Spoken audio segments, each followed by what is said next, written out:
পাকিস্তানের JF-17 thunder যুদ্ধবিমান কিনতে চায় বাংলাদেশ। সম্প্রতি এমনই এক খবর ছড়িয়েছে। পাকিস্তানের গণমাধ্যম বলছে, বাংলাদেশের একটি উচ্চ পর্যায়ের প্রতিরক্ষা প্রতিনিধি দল বুধবার পাকিস্তান সফর করেছেন। তখনই এ নিয়ে নিজেদের আগ্রহের কথা জানায় বাংলাদেশ। এরপরই অত্যাধুনিক এই যুদ্ধবিমান নিয়ে তৈরি হয়েছে ব্যাপক কৌতূহল। কী এমন ফিচার রয়েছে এই যুদ্ধবিমানে যে বাংলাদেশ এটি কিনতে চায়?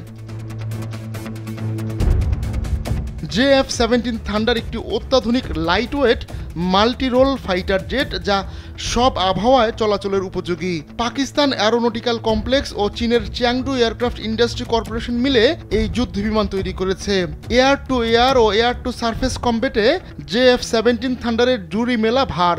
দিন কিংবা রাত সব অবস্থাতেই সমান তালে কার্যকারিতা দেখাতে পারে JF-17 থান্ডার।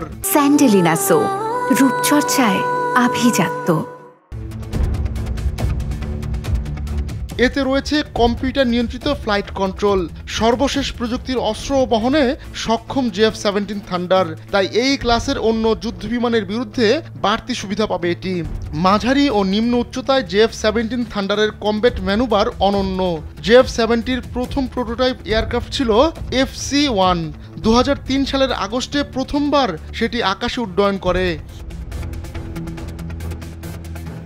পরবর্তীতে আরও দুটি প্রোটোটাইপ তৈরি করা হয়। কয়েক বছর পরীক্ষা নিরীক্ষার পর 2007 সালের 23 মার্চ পাকিস্তান দিবসে আনুষ্ঠানিকভাবে JF-17 থান্ডার উপস্থাপন করা হয়।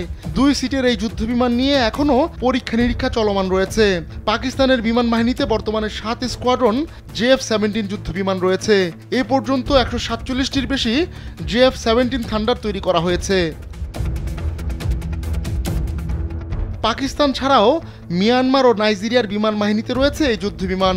ব্রিটিশ, স্প্যানিশ, মার্কিন, তুর্কি, ইতালিয়ান ও রাশিয়ান যন্ত্রাংশ ব্যবহার করা হয়েছে JF-17-এ। এছাড়া পাকিস্তান তাদের F-16 ফাইটারের জন্য কেনা মার্কিন সমরাস্ত্রগুলোকেও JF-17-এর উপযোগী করে ডিজাইন করেছে। মার্কিন সমরাস্ত্র ছাড়াও JF-17 থান্ডারে অন্যান্য দেশের কিছু সমরাস্ত্র ব্যবহার করা হয়েছে। 6411 কেজির JF-17 থান্ডার টেক অফের সময় সর্বোচ্চ 12,700 কেজি বহন করতে পারে। এই যুদ্ধবিমানের সর্বোচ্চ গতি প্রতি ঘন্টায় 2205 কিলোমিটার। এতে ব্রাজিলের মারওয়ান এন্টি রেডিয়েশন ক্ষেপণাস্ত্র, ফ্রান্সের মাট্রা ডুরান্ডাল এন্টি রানওয়ে বোমা, ফ্রান্সের M39 এন্টিশিপ ক্রুজ ক্ষেপণাস্ত্রও ব্যবহার করা হয়েছে। তবে বিকল্প হিসেবে একই ক্লাসের চাইনিজ আর্মামেন্টও ব্যবহৃত হয়েছে। আহমদুল্লাহ শিকদার, কালবেলা।